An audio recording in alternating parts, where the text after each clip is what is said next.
parole vivante, la parole de Dieu, une parole puissante et vraie, un message d'amour et d'espoir pour nous aujourd'hui.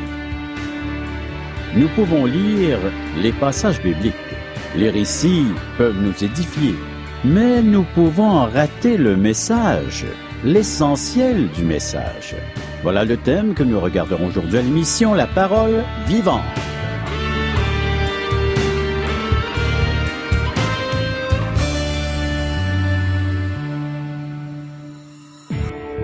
En tout temps, vous pouvez nous rejoindre via Internet à www.radioespoir.ca ou par téléphone sans frais au 1-877-l'Espoir, 1-877-537-7647.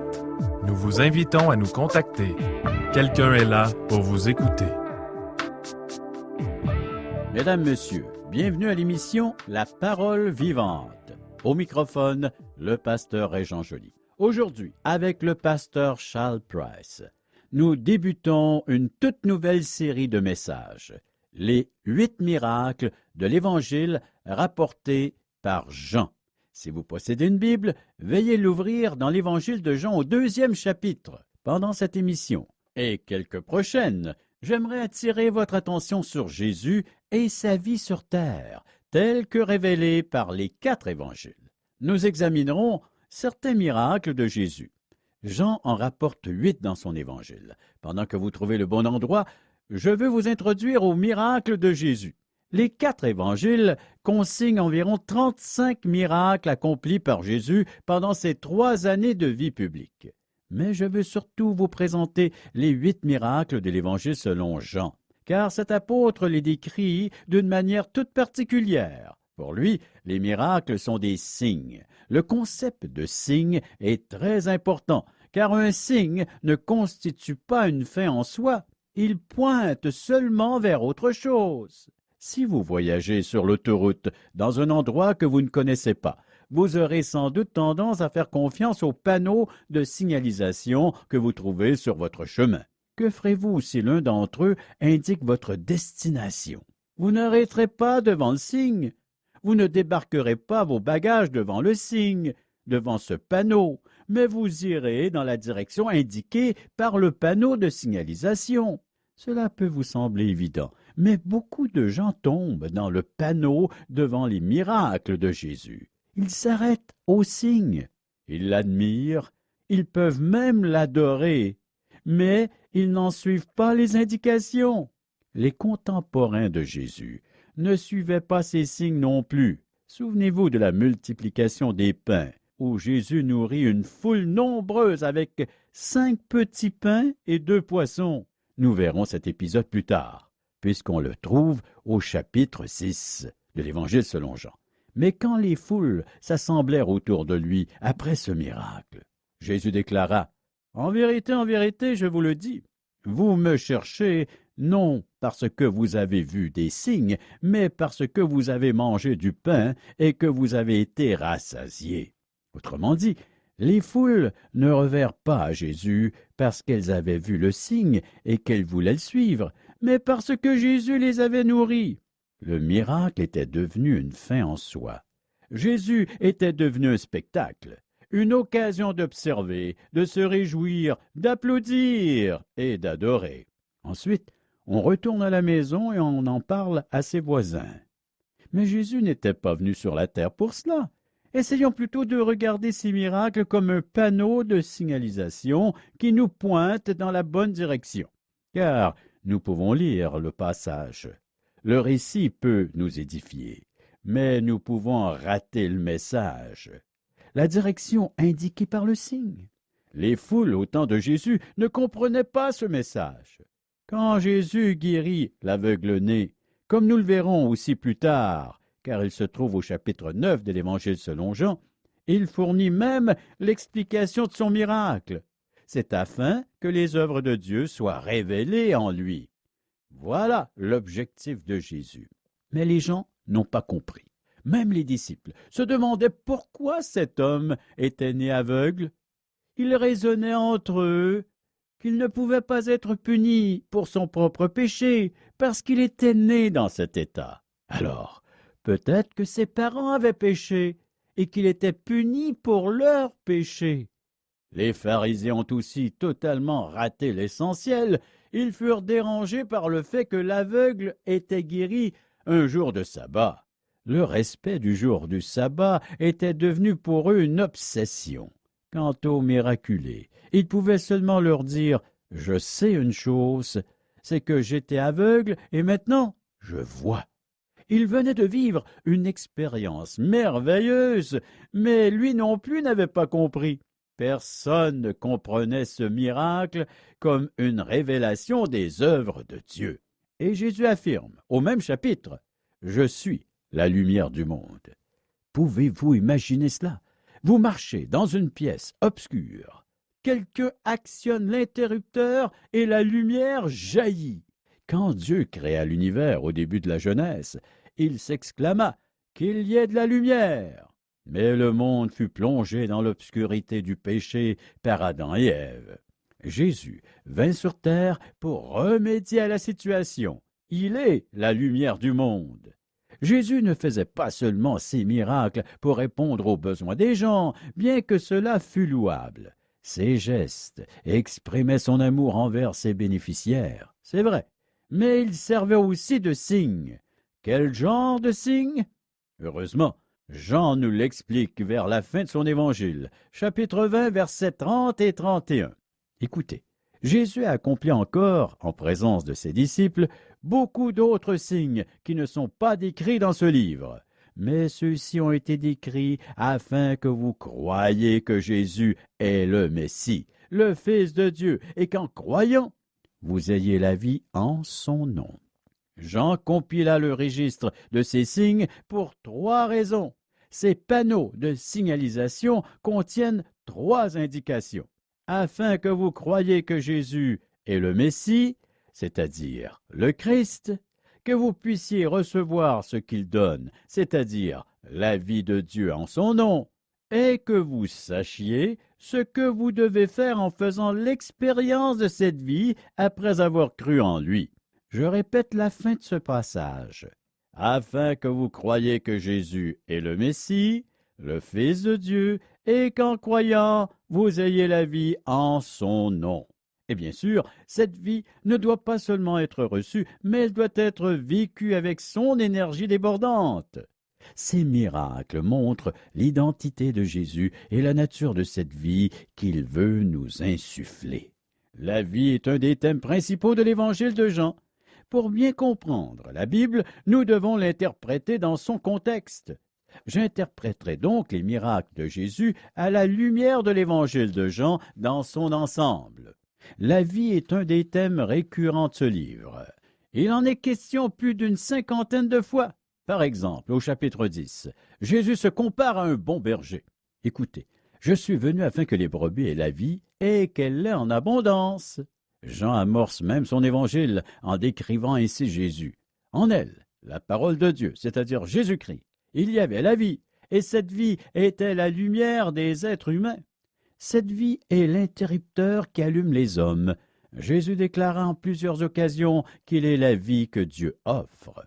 Et ces signes miraculeux indiquaient qui il est, la vie qu'il offre, et comment nous pouvons en faire l'expérience aujourd'hui encore dans notre propre vie. Les prochaines émissions serviront donc à lire ces panneaux de signalisation.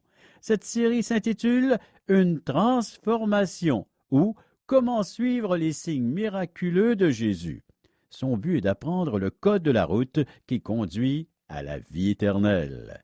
Dans l'Évangile de Jean, on trouve le premier miracle de Jésus au 2e chapitre, quand il transforma l'eau en vin pendant un mariage. Ici, Jésus transforme l'ordinaire en extraordinaire. Un événement ordinaire atteint des résultats extraordinaires. Si vous voulez bien, lisons ensemble Jean chapitre 2, les versets 1 à 10. 3 jours après, il y eut des noces à Cana en Galilée. La mère de Jésus était là, et Jésus fut aussi invité aux noces avec ses disciples.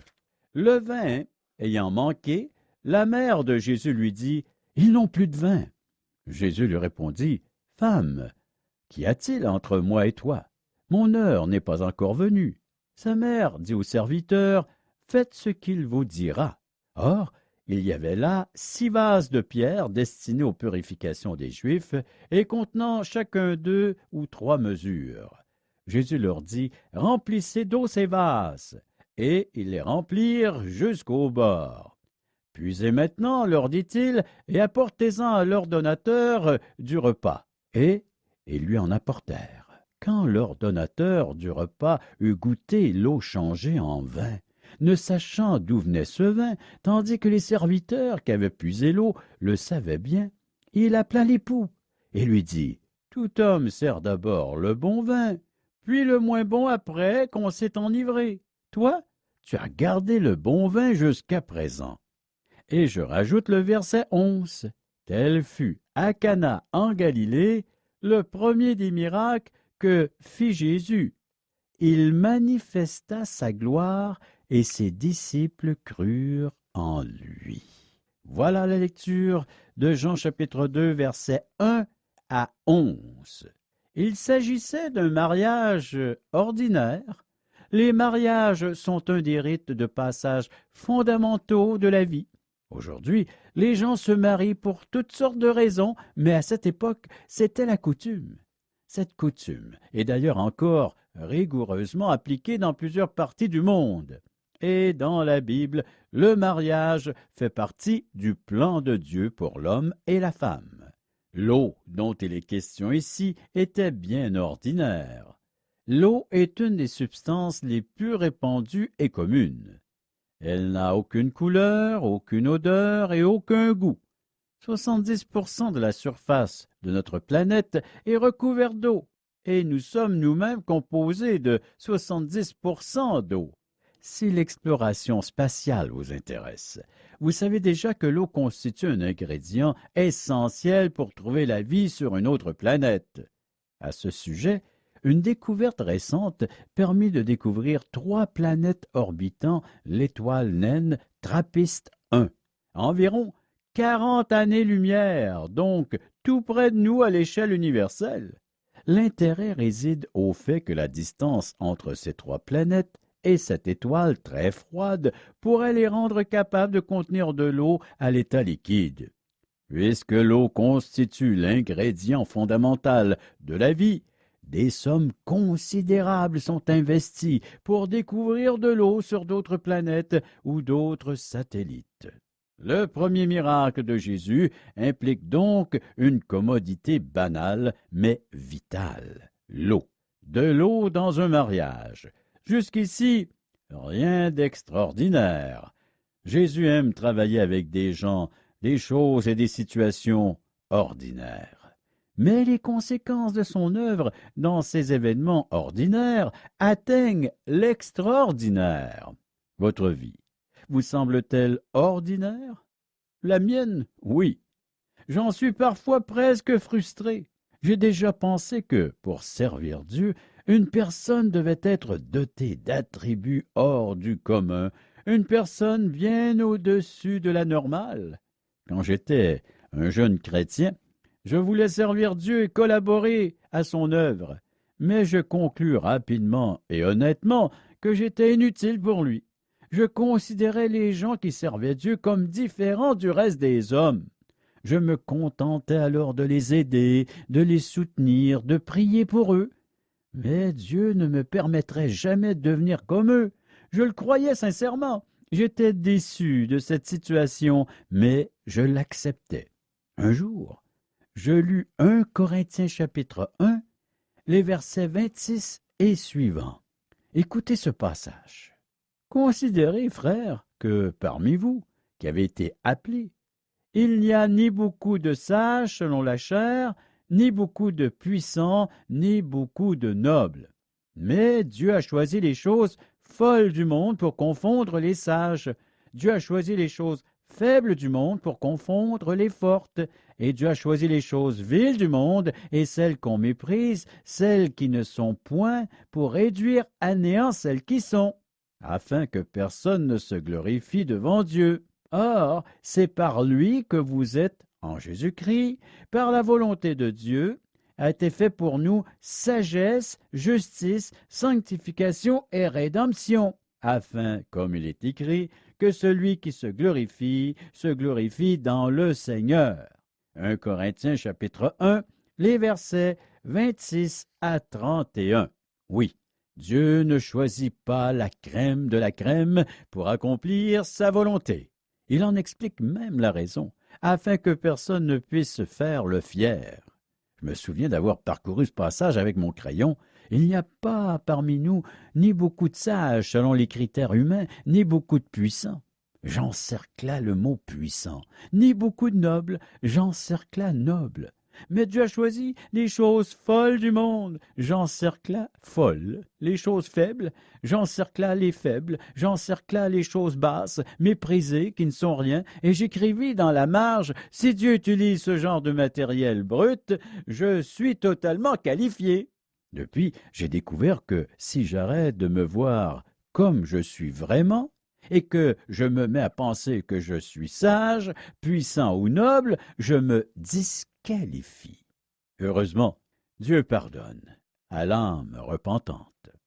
Ce sont d'ailleurs parfois les caractéristiques qui semblent nous qualifier, d'un point de vue humain, qui nous disqualifient, car nous commettons alors l'erreur de dépendre de nos propres forces. En effet, je me considère moi-même, ou si mon réseau social me voit comme intelligent ou sensible, ou généreux, ou même humble, j'aurais tendance à tirer mon identité de ces caractéristiques.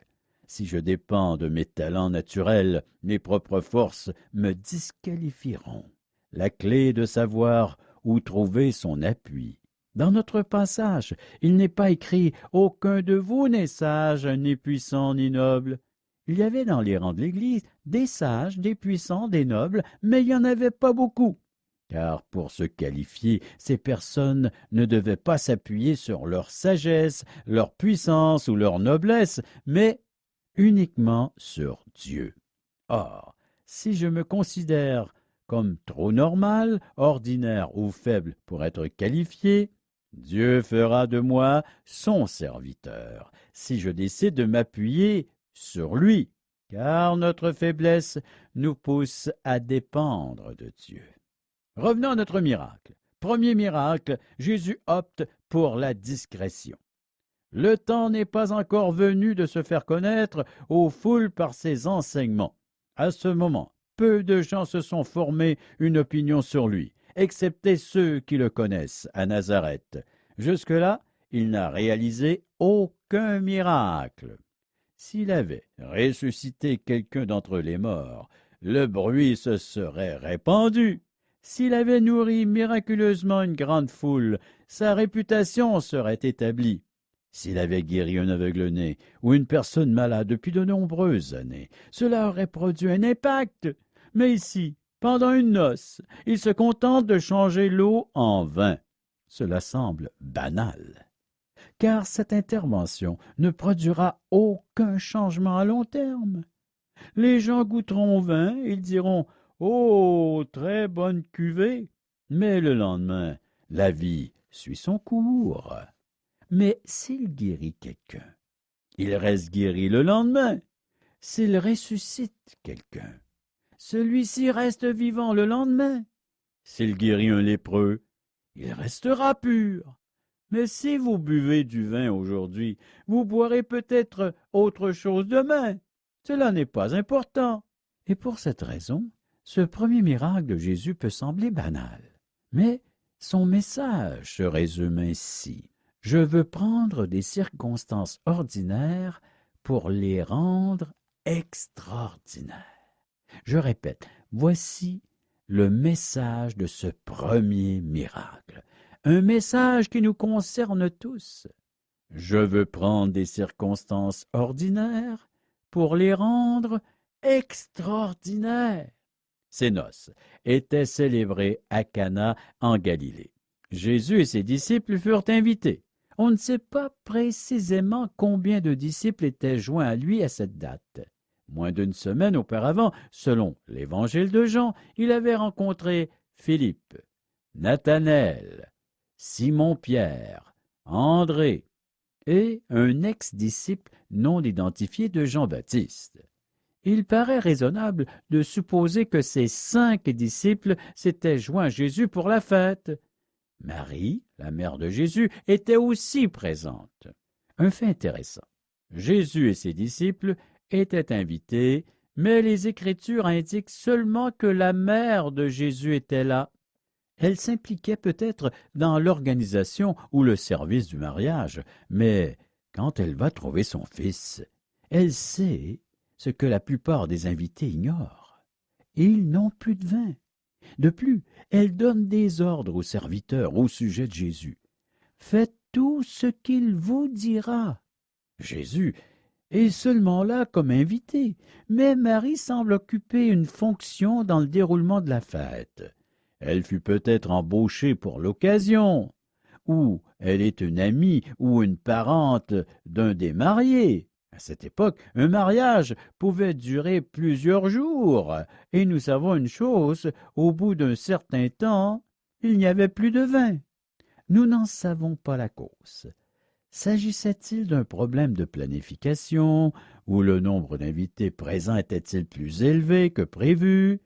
Nous ne le savons pas, mais nous savons que dans cette culture, l'hospitalité était une responsabilité très importante.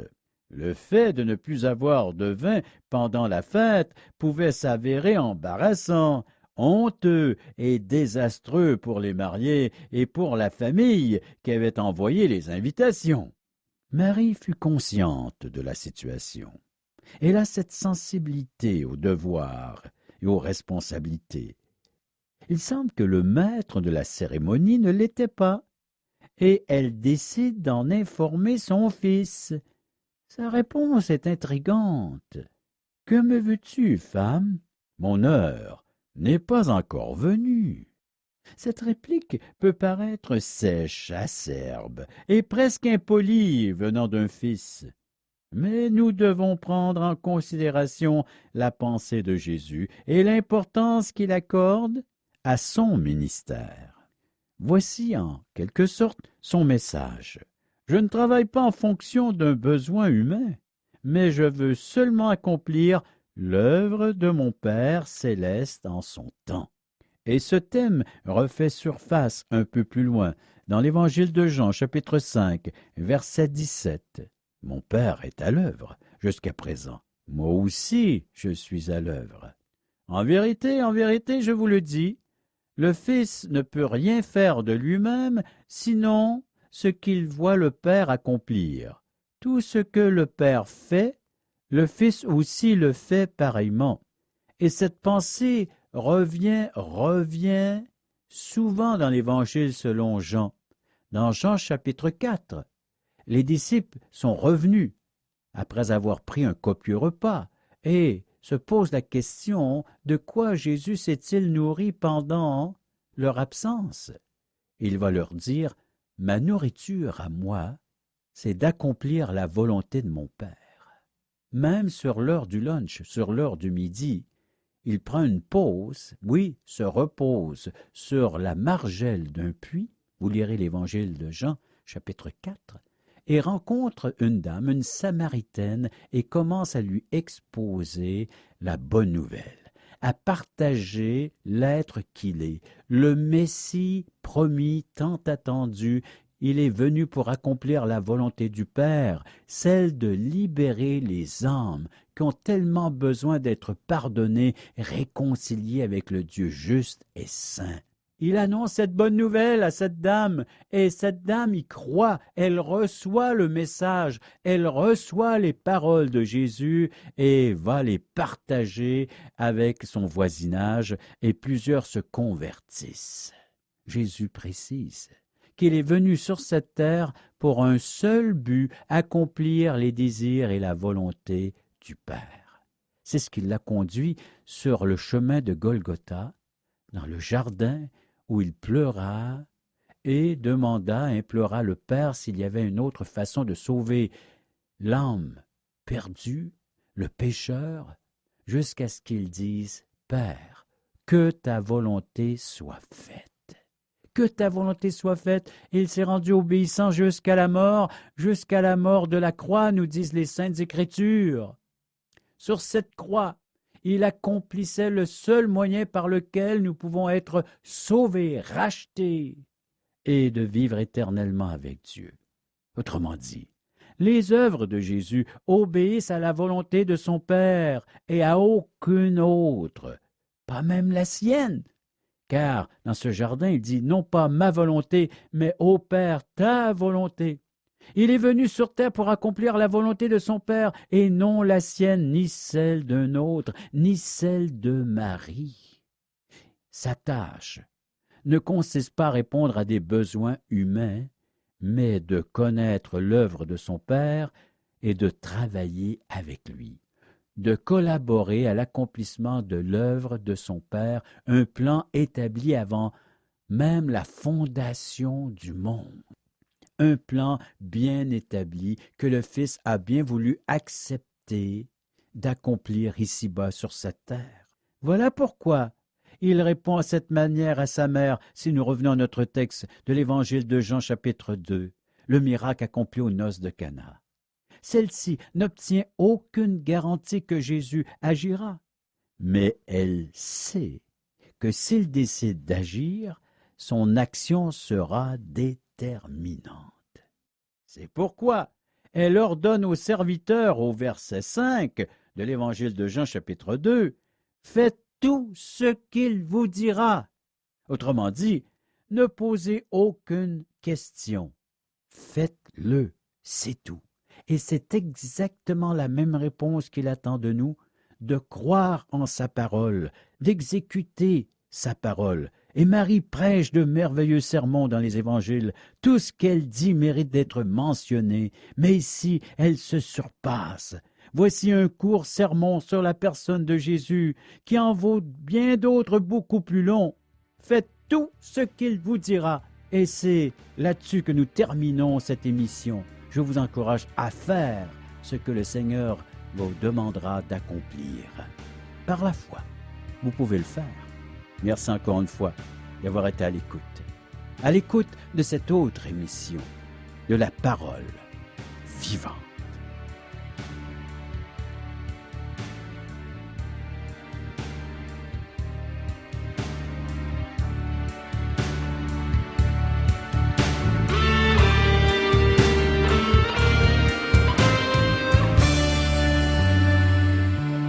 Cette émission vous a été présentée par Radio Espoir.